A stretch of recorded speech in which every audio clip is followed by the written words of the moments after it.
It's a beautiful day and you're out on a ride with some mates when you round a corner and enter someone else's nightmare. There's a bike down and the rider isn't moving. What are you going to do?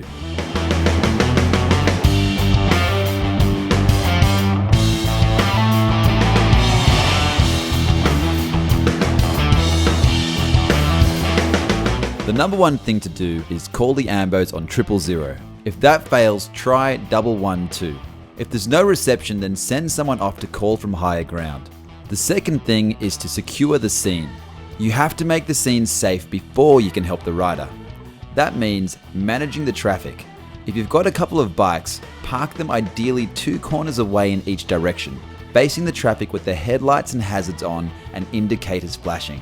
Turn off the ignition of the crashed bike. Make sure leaking fuel or oil is not flowing towards the rider. You don't want to move the rider unless you absolutely have to. For example, if they're lying in petrol. Talk to the rider to make sure they're conscious and get them to tell you the situation. Find out where they think they're injured and if there's a pillion. If in doubt, get someone to check the bushes nearby and get out your first aid kit. If you don't have a first aid kit on your bike, then buy one. If the worst happens, your mates could be treating you with it. Either keep your gloves on or put on the ones in the kit to protect yourself from infection. Now do a full head-to-toe examination of the casualty so you can prioritize any treatment.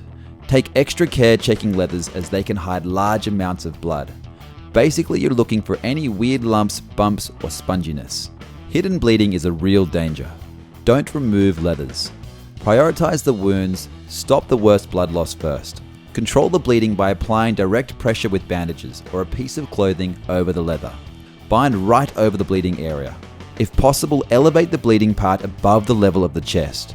If you think there's broken bones, pack clothing and other suitable items around them to prevent movement to the damaged area. Don't remove the helmet. It should only be removed if the injured rider has breathing problems and the helmet's stopping you helping. In all other circumstances, just undo the chin strap. If possible, get someone to continually support the neck and head with their hands until help comes. It means they can also talk to them and give them some shade. But what if they're unconscious? Well, that's beyond what we can show you here, and why it's essential you get training. Just remember, the number one thing is that they're breathing, so make sure their airway is clear. If you ride and haven't done a St. John's motorcycle first aid course, then you need to phone 1300 360 455 and organise some training for you and your mates. Because everyone you ride with needs to know what to do. You can help them, but could they help you when the worst happens?